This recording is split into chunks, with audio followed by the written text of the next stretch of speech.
ঢাকা বিশ্ববিদ্যালয় কেন্দ্রীয় ছাত্র সংসদ ডাকসু নির্বাচনের আচরণবিধি লঙ্ঘন করায় ক্যাম্পাসের বিভিন্ন স্থানে প্রার্থীদের লাগানো ব্যানার ফেস্টুন তুলে নিয়েছে ঢাকা বিশ্ববিদ্যালয় প্রশাসন।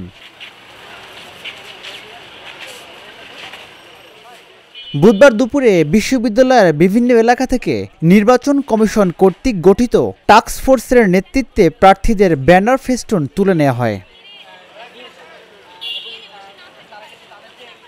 টিএসসি ও বিভিন্ন হল গেটে থাকা ঐক্যবদ্ধ শিক্ষার্থী জোট ও স্বতন্ত্র প্রার্থী ঐক্যসহ অন্যান্য প্যানেলের প্রার্থীর ব্যানার ফেস্টুন প্রক্টোরিয়াল টিমের গাড়িতে তুলতে দেখা যায়।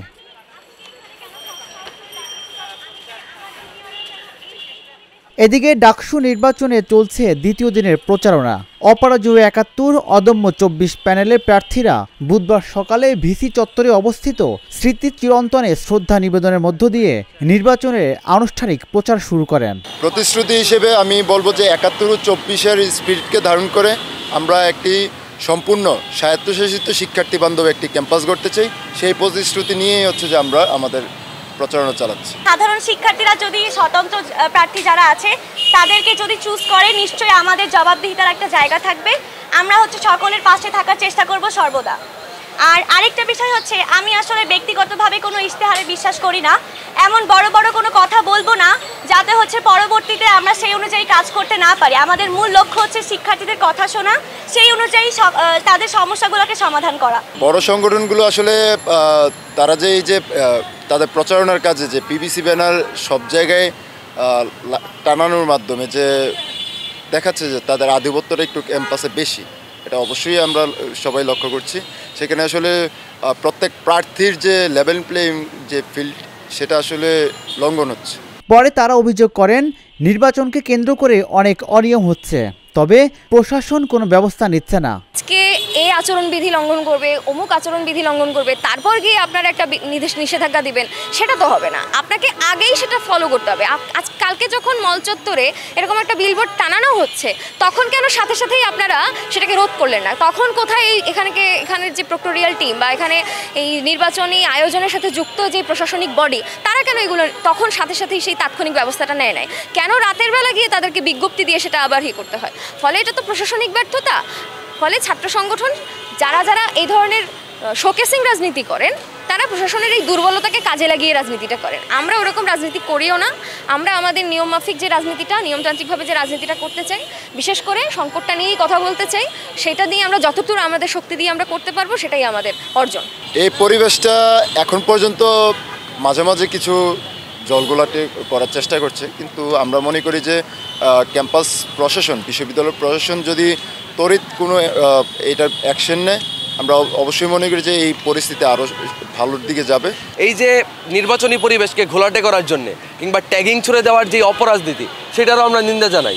এখানে হিজাব নন হিজাবের বাইনারি এনে নারীদেরকে কোনোভাবেই ভোটের রাজনীতিতে ট্রাম্প কার্ড হিসেবে ইউজ করা আমরা পক্ষপাতী না। ঢাকা বিশ্ববিদ্যালয় একটা ভ্রাতৃত্বের বন্ধনে বাঁধা, আমরা সবাই এখানে ভাই ভাই, কোনো বিভেদ নাই। সেইখানে যারা বিভেদ সৃষ্টি করবে, ডাকসু নিয়ে খেলা খেলতে চাইবে, রাজনৈতিক মতাদর্শ এখানে প্রয়োগ করতে চাইবে, তাদের বিরুদ্ধে আমরা সবসময় সোচ্চার হব, তাদের বিরুদ্ধে সবসময় আমরা কথা বলবো। আমাদের বন্ধু, আমাদের বড় ভাই এবং আমাদের সকল ব্যাস মিলে আমরা তাদেরকে প্রতিহত করবো ইনশাল্লাহ। প্রত্যেক হলে হলে আমরা চাই যেন রাজনীতিটা নিষিদ্ধ হয়, আমরা যেন সুন্দর মুক্তভাবে এই ক্যাম্পাসে থাকতে পারি এবং সবাই গণতান্ত্রিক প্রক্রিয়ায় উঠে আসতে পারি। বিভিন্ন জায়গায় ফেস্টুন টানিয়ে রাখা হয়েছে। আমি গতকালকে চিফ রিটার্নিং অফিসারকে ফোন দিয়েছি, রাতের বেলা ফোন দিয়ে বললাম যে স্যার, এই যে টিএসসি সহ বিভিন্ন জায়গায় এইভাবে করে ফেস্টুন ব্যানার টানিয়ে রাখা হয়েছে, এটা যদি বৈধ হয় তাহলে বলেন, তাহলে আমরাও টানাবো। আমরা কিন্তু কারোর বিপক্ষে বলতেছি না টানানো যাবে না, আমরা বলতেছি যে যদি টানানো যায় তাহলে বলেন, আমরা সবাই টানাবো, আমরাও টানাবো। আর যদি না যায় তাহলে আপনি সবারটা খুলে ফেলেন। উনি বললেন যে আজকে 11টা মিটিং করে সিদ্ধান্ত নেবেন। তাহলে এই যে গতকালকে রাত 11টা থেকে সকাল 11টা পর্যন্ত এই 12 ঘন্টার ক্ষতিপূরণ কে দিবে? মানে এটা কি 12 ঘন্টা টাইম লাগে একটা সিদ্ধান্ত নেওয়ার জন্য? তাহলে কাদের কাছে ওনারা জিম্মি হয়েছেন? আজকে 24 ঘন্টা হয়ে গেছে, এখন পর্যন্ত এই নির্বাচন কমিশনার কোনো সিদ্ধান্ত দিতে পারতেছে না।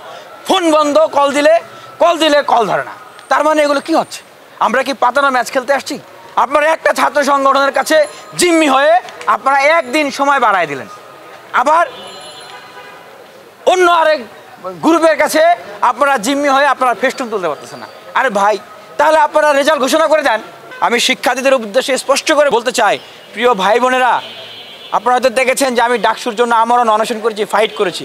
ভাই, আমি নিজে ভিপি পদে দাঁড়িয়েছি, আমি ভিপি হওয়ার জন্য এই ফাইট করি নাই। আওয়ামী লীগের সময় আমরা এই ঢাকা বিশ্ববিদ্যালয়ে লড়াই করেছি।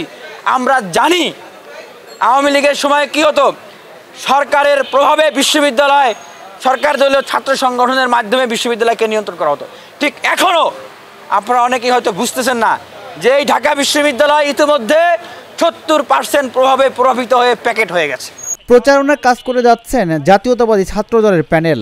শিক্ষার্থীদের হাতে তুলে দিচ্ছেন পোস্টার, প্রতিশ্রুতি দিচ্ছেন সাধারণ শিক্ষার্থীদের জন্য কাজ করার। বাংলাদেশ জাতীয়তাবাদী ছাত্রদল একটা বড় রাজনৈতিক সংগঠন। এর বাইরেও ইসলামী ছাত্র শিবির, বৈষম্য বিরোধী ছাত্র আন্দোলনে বাকছা আছে এবং বেশ কিছু স্বতন্ত্র তারাও ইলেকশন করতেছে। তো আমরা এখানে সবাইকেই প্রতিযোগী হিসেবে নিচ্ছি, কাউকে ছোট করে দেখারও সুযোগ নেই। এখানে আসলে সবাই ঢাকা বিশ্ববিদ্যালয়ের শিক্ষার্থী এবং সবারই এখানে ভালো ক্যালিবার আছে। যেহেতু আমরা একটা বড় সংগঠন, বড় রাজনৈতিক সংগঠন, সেই হিসেবে আমরা আশা করি এই 9 তারিখে আমরা এই বিজয় অর্জন করবো, কিন্তু কাউকে ছোট করে দেখার আসলে সুযোগ আমরা দেখছি না। কালকে আমরা হচ্ছে গিয়া স্মৃতি চিরন্তন, ভিসি চত্বরে যে স্মৃতি চিরন্তন, এখান থেকে বাংলাদেশ জাতীয়তাবাদী ছাত্রদল সমর্থিত যেই প্যানেল, সেখানে হচ্ছে শ্রদ্ধা জ্ঞাপনের মাধ্যমে আমরা আমাদের আনুষ্ঠানিক প্রচারণা শুরু করেছি।